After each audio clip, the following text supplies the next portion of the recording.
কিয় বাৰু মন হয় বুজন অনেক স্বপ্নৰ ৰচে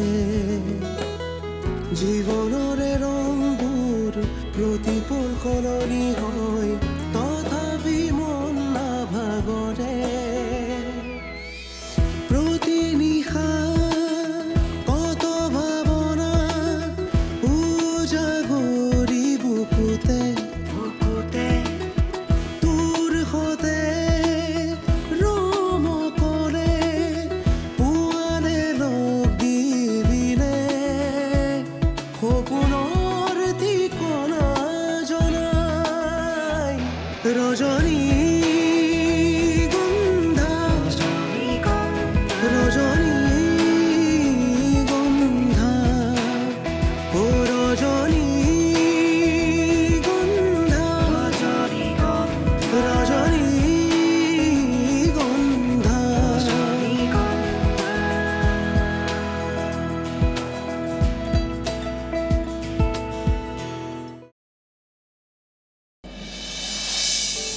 এই পঢ়াবোৰ মোৰ মূৰত একো নোসোমায় আচ্ছা ৰচোন এই তই যে মোলৈ ছোৱালী এজনী চাইছিলি পালো মোৰ কলেজৰ ডিপাৰ্টমেণ্টৰে ছোৱালী আচ্ছা আচ্ছা কিন্তু ছোৱালীজনী অলপ অহংকাৰী ভালেই হ'ল প্ৰথমতে দেউতা মন্দিৰ যাব চাকি দিব শৰাই দিব তাৰ পাছত শ্বপিং আৰু তাৰ পাছত ৰেষ্টুৰেণ্ট আৰু ঘূৰি আহোঁতে এনেওতো ইভিনিং হ'বই মাত্ৰ চকু ৰাখিবি আমাৰ মন্থৰা মাহী আছে একো গম নাপায় নহ'লে মাক লাইভ আপডেট দি দিব মোৰ এতিয়াহে মনটো ভাল লাগিছে বুজিছনে তাৰমানে তুমি আজিৰ দিনটোত সদায় শৰাই দিয়া তাৰ বাহিৰে আৰু কি কৰিবি ক তহঁতৰ পৰা এনেকৈ ছাপোৰ্ট পাই মোৰ মনটো ভালেই লাগিছে সৰুৰে পৰা বাৰ কথা শুনি শুনি বাৰ প্ৰতি বেলেগ মৰম এটা সোমাই গৈছিল আজি যদি ৰজনীগন্ধা বা থাকিলেহেঁতেন বৰ ধুমধামেৰে বাৰ্থডে পাৰ্টি পাতিলোহেঁতেন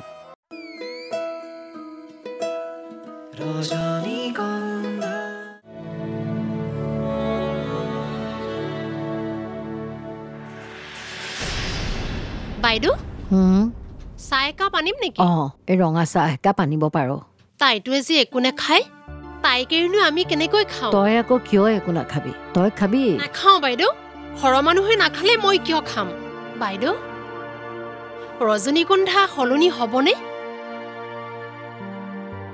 তাই যদি এজন বিশ্বাসযোগ্য মানুহ পায় যিয়ে তাইক মৰমেৰে অতীতৰ কথাবোৰ পাহৰাই ৰাখিব পাৰে বৰ্তমানটোক খুব ব্যস্ত কৰি ৰাখিব পাৰে তেতিয়াহ'লে সলনি হ'ব পাৰে তাৰমানে আপোনাৰ মৰমবোৰে তাইক সলনি নকৰিব নকৰে সেইবোৰ বহুত কথা তই বুজি নাপাবি যা চাহকাপ লৈ আহ এৰা কেনেকৈনো সলনি হ'ব তাই কমখিনি আঘাত পাইছিলে নে তাই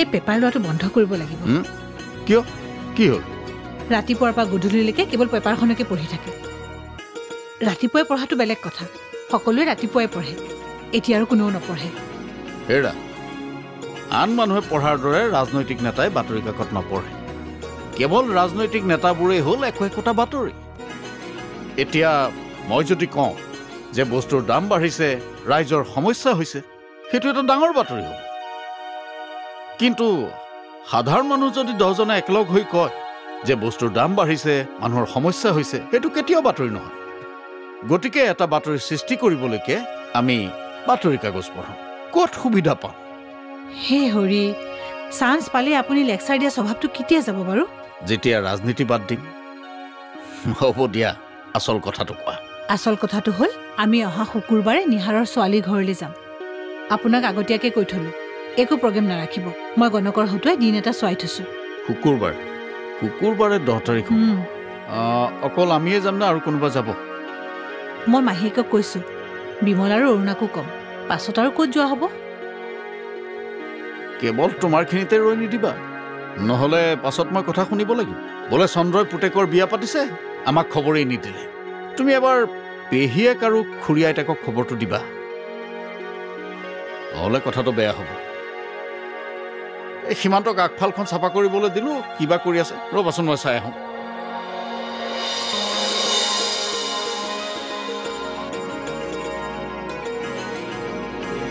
এখেতৰ ঘৰৰ মানুহখিনিক নকলেও নহয়, কোৱাত কম, আহিলে আহিব নাহিলে নাই, আহিলেও লেঠা, কথাই প্ৰতি ঠেহ।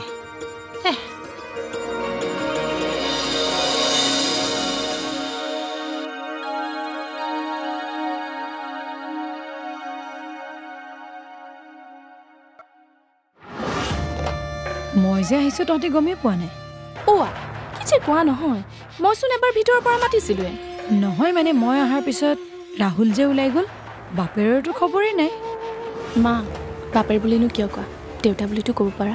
হ'ব, তই মোক শিকাব নালাগে, বাপেৰে তহঁতক মুখে মুখে ক'বলৈ শিকাইছে। সাধাৰণ মাইকী মানুহৰ দৰে কথাবোৰ নক'বাচোন। এইবোৰ কি? নিৰ্মালী ক'ত পালি? নহয় মানে আমাৰ ৰুমত ড্ৰেছিং আইনাটো পাইছোঁ। নিৰ্মালী ক'ৰ পৰা আহিল? নহয় মানে হেৰি হ'ল, ইমান ধুনীয়াকৈ সকলোবোৰ হৈ গ'ল, এতিয়া এইটোৱেহে খেলি মেলি লগাব। মন্দিৰলৈ গৈছিলি নেকি? মন্দিৰলৈকো কিয় যাম? তুমি যোৱাৰ পিছত পূজাৰী এজন আহিছিল হৰিদ্বাৰৰ পৰা, দেউতাৰ পৰা 100 টকা নিলে, তাৰ বিনিময়ত আমাক সকলোকে নিৰ্মালী দি গ'ল। কি? নিৰ্মালী এনেকৈ থ'ব নালাগে নহয়। নিৰ্মালী ভালকৈ কিতাপৰ মাজত নহ'লে ড্ৰয়াৰত থ'ব লাগে। বাপেৰৰ নিৰ্মালীবিলাক সেই ড্ৰেছিং টেবুলতে থৈ গৈছে, ক'লে আকৌ বেয়া পায়।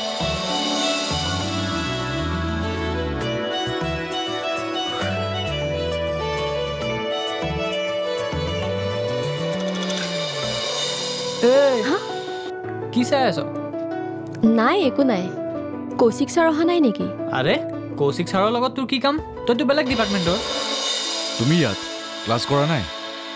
ক্লাছ নাই, সেইকাৰণে ৰৈ আছো। তুমিতো কালিও ক্লাছ কৰা নাছিলা? নাই, মই অহা নাছিলোঁ। নিজৰ মতে ক্লাছ কৰা নকৰাটো ঠিক কৰিলে নহ'ব নহয়। ক্লাছ ক্ষতি কৰিলে মই বেয়া পাওঁ।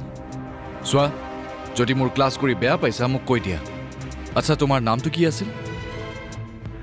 ৰজনীগন্ধা।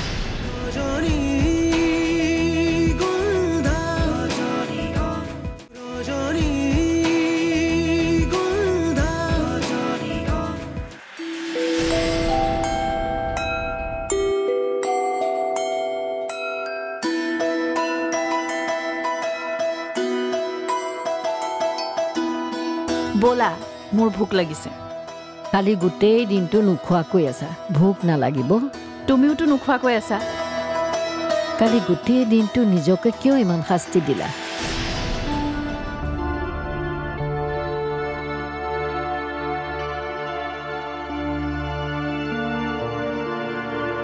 সৰুৰে পৰা মই যিমান কষ্ট পালোঁ, তাৰ তুলনাত এয়া বহুত কম। তেতিয়া মোৰ বয়স 6 বছৰমান হ'ব নেকি। মোৰ জন্মদিন বুলি দেউতাই কেক এটা আনিছিল। মোৰ আজিও সেই দিনটো ভালকৈ মনত আছে। মা দেউতাৰ কাজিয়াত কেক ভাঙি চিঙি ক'ৰবাত পৰিছিল। সেই দিন ধৰি মোৰ বাৰ্থডে বুলিলে ভয় লাগে। এতিয়া সেইবোৰ কথা চিন্তা কৰি থাকিব নালাগে, ব'লা খাই ল'বা। আহা।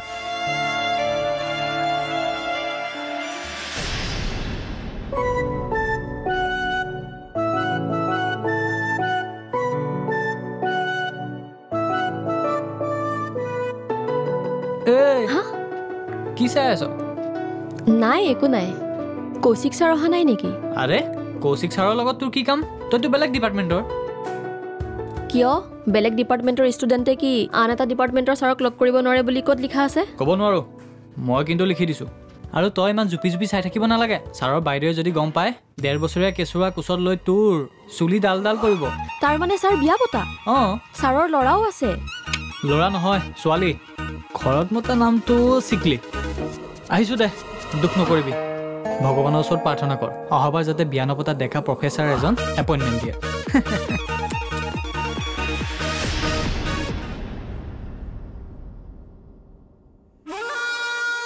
মাহী আহক বহক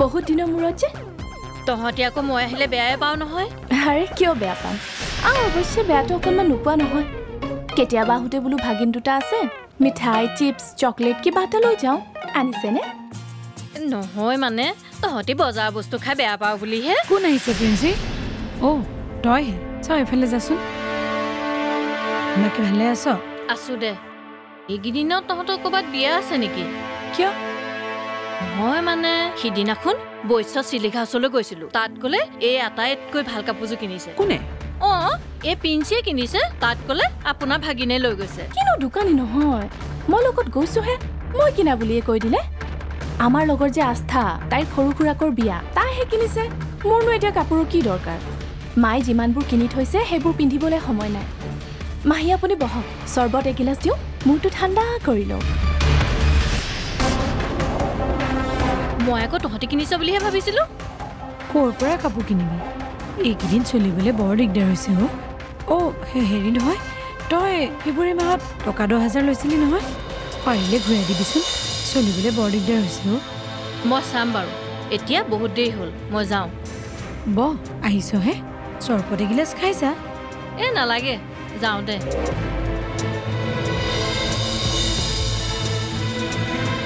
ইমান দিনৰ মূৰত আহিছিলে যেতিয়া কিবা এটা বিচাৰিয়ে আহিছে তাৰ আগতে পঠিয়াল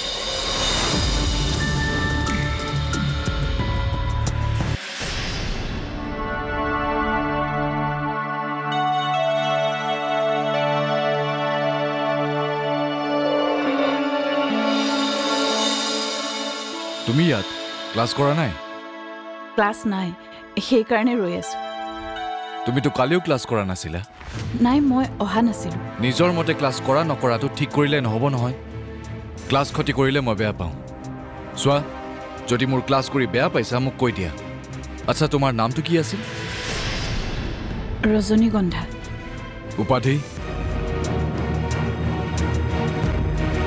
আজিকালি আকৌ ছোৱালীবোৰে উপাধি লিখিবলৈ লাজ কৰে নহয় দেউতাকৰ উপাধি নিলিখি কিবা কিবি লিখে তুমি দেউতাৰ উপাধি ব্যৱহাৰ কৰিবলৈ টান পাইছা নেকি কি হ'ল তুমি দেউতাৰ উপাধি ব্যৱহাৰ কৰিবলৈ দিগদাৰ পোৱা নেকি অকল ৰজনীগন্ধা বুলি ক'লে ভাল লাগে জানো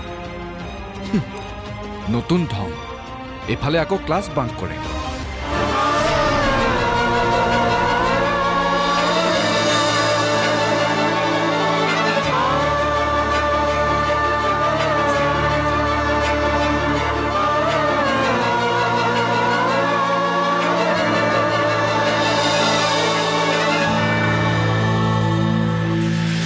ৰজনীগন্ধাক নতুন ছাৰজনে কিবা বেয়াকৈ ক'লে হেনো মানে কৌশিক ছাৰে তই কেনেকৈ জানিলি সমৰেন্দ্ৰ ছাৰে ক'লে ছাৰ হেনো তাতেই আছে আৰে তোমালোকে এই নিদিবা প্ৰতিবাদ কৰা আন্দোলন কৰা হুলস্থুল লগাই দিয়া আৰে কৌশিক বৰুৱা আহি এজনী ছোৱালীক বেয়া ইংগিত দিব অত্যাচাৰ কৰিব না না না তোমালোক ইউনিয়ন কিন্তু বহি নাথাকিবা ছাৰ কৌশিক ছাৰেতো বেয়া ইংগিত নিদিবও পাৰে অন্য কথাওতো হ'ব পাৰে এৰা মই তাত আছোৱেই দেখোন মই বুজি পাইছোঁ বৰুৱা আপোনাৰ ইণ্টেনশ্যনটো বেয়া নাছিলে ছাৰ মই কোনো বেয়া কথা কোৱা নাছিলোঁ তেওঁ উপাধি কিয় নিলিখে সেইটোহে সুধিছিলোঁ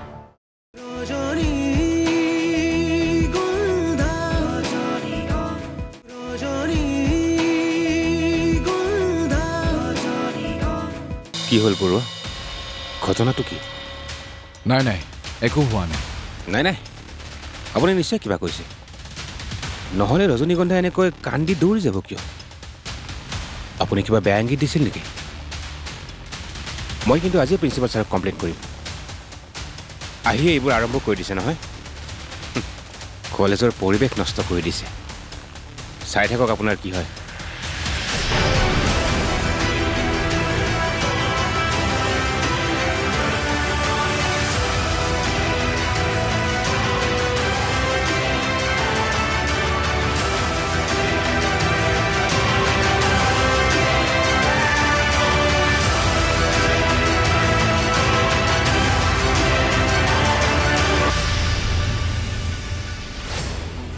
ঐ কি হ'ল ইমান খৰখেদাকে ফোন কৰিলি যে ৰজনীগন্ধাক মই এইমাত্ৰ বাহিৰলৈ কান্দি কান্দি যোৱা দেখিছোঁ ইমান সুধিছোঁ কি হ'ল তাই একোৱে নক'লে অঁ কি বা হ'ল এই ছোৱালীজনী সলনি নহ'ল আৰু ক'ত গ'ল তাই? গেটৰ বাহিৰলৈ গ'ল, বোধহয় ঘৰলৈ যাব। নাযায়, ক'ৰবাত অকলে বহি থাকিব, গছৰ তলত নহ'লে বা নৈৰ পাৰত, নামাতেও নুবোলেও। ফোন এটা কৰচোন, সুধ কি হ'ল। ফোন কিবা ধৰিব নেকি? ৰজনীগন্ধাক নতুন ছাৰজনে কিবা বেয়াকৈ ক'লে হেনো। মানে কৌশিক ছাৰে? তই কেনেকৈ জানিলি?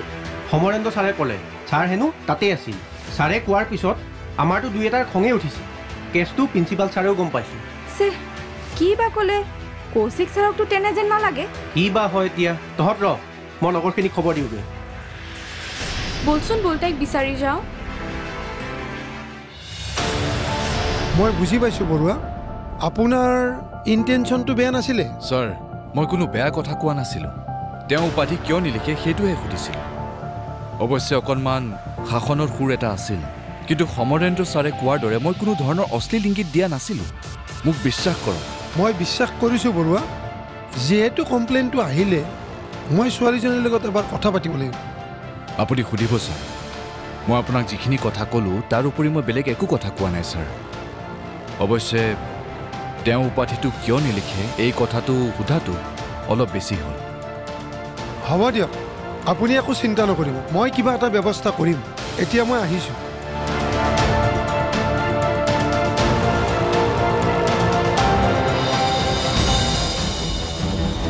সমৰেন্দ্ৰ ছাৰে কথাটো অলপ বেছিকৈ বহলাই দিছে নেকি?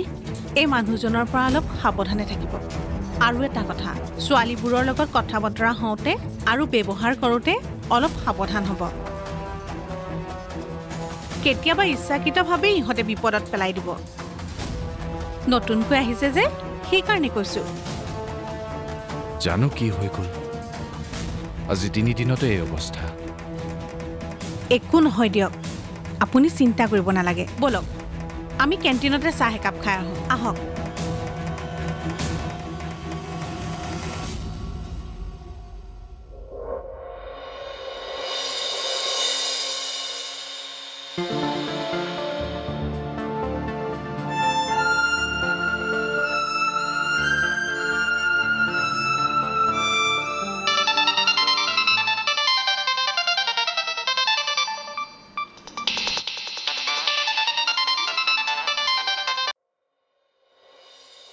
হেল্ল', হেল্ল', ক'ত আছ তই? অঁ, দেখিছোঁ। কি হ'ল তোৰ? নাই, একো হোৱা নাই। একো হোৱা নাই? কলেজত গোটেই দেখোন হুলস্থুল লাগি আছে। নতুনকৈ অহা কৌশিক ছাৰে ৰজনীগন্ধাক বোলে কিবা বেয়াকৈ ক'লে। ৰজনীগন্ধাই কান্দি কান্দি ওলাই যাবলগীয়া হৈছে। কেছটো প্ৰিন্সিপাল ছাৰৰ ওচৰ পাইছেগৈ, আৰু এই গোটেই কেছটো কলেজত বিয়পাই ফুৰিছে বহুমুখী প্ৰেমিক সমৰেন্দ্ৰ ছাৰে। কি হ'ল? কি ক'লেনো ছাৰে? প্ৰেমৰ প্ৰস্তাৱ দিছে নে গাত হাত দিছে? নাই দিয়া। তেনেহ'লে মই উপাধি নিলিখাটো কিবা অপৰাধ নেকি? মোৰ মন নাই, মই উপাধি নিলিখোঁ। আজিকালি বোলে এইবোৰ ফেশ্বন। দেউতাকৰ উপাধি লিখিবলৈ বোলে টান পায়। এইখিনি কথাতে তই এখন ডাঙৰ মহাভাৰত সৃষ্টি কৰি দিলি। কিয় নকৰিম? মোৰ মন নাই, মই উপাধি নিলিখোঁ। তেওঁ সুধিবলৈ কোন?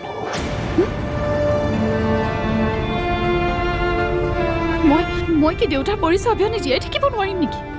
তোৰ কথাখিনি তেওঁ নাজানে। কি জানিব লাগে? মই কি কৈ ফুৰিব লাগে নেকি যে মোক সৰুতে মা দেউতাই এৰি দিলে বুলি? মোক দয়া দৃষ্টিৰে চাওক। অশান্তি পাইছোঁ। নিজৰ মতে মই জীয়াই থাকিব বিচাৰোঁ। তাতো সকলোৰে প্ৰশ্ন, কি, কিয়, কেনেকৈ?